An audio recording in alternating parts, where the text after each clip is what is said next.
مو علينا احنا. الله بالخير.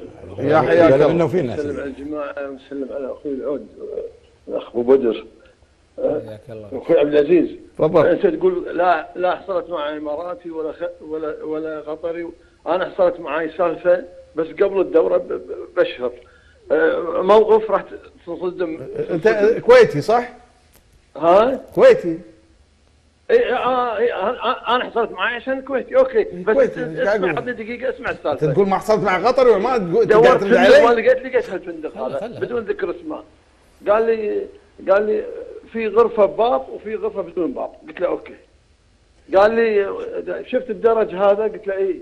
قال تحت الدرج اكو فراش ومخده تاخذهم وياك وتصعد تنام.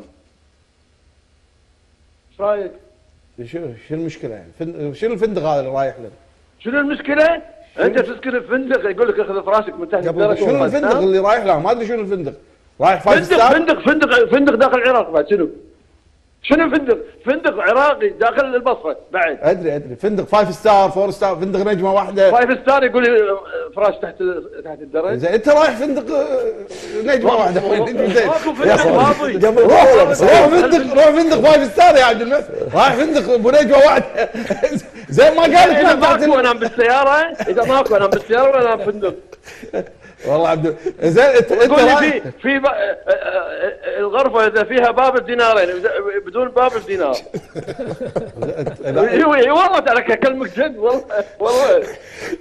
انت رايح فندق نجمتين يا اخوي. لا والله يا ما الحين هديت فنادق. انت تدري فندق لحظه تدري فندق الميلينيوم هذا اللي ساكنين فيه الوفود كم ليلته؟ $1300 ما ادري $1000. تكلم قبل بطوله حتى قبل بطوله كم؟ الحين 1000 يعني قبل كم؟ يعني قبل 200 ولا $300. صدق والله. نعم. يبغى الفنادق الاغلبيه بالبصره نجمتين ثلاثه بس هذا 5 نجوم يا ابو سعود. في ميلينيوم في شيراتون اللي قالوا عليه اللي طلب منا 50 غرفه. احنا نبي غرفه واحده بباب ماكو. تطلب 50 غرفه؟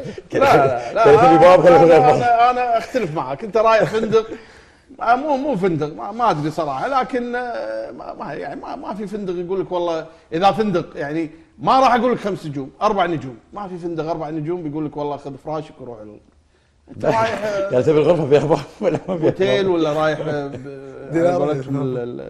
هو يقول لك كم شهر قبل البطوله يمكن بعدين بينوا الفنادق. ما ادري والله. اخذ اخوي نواف صبحك الله بالخير.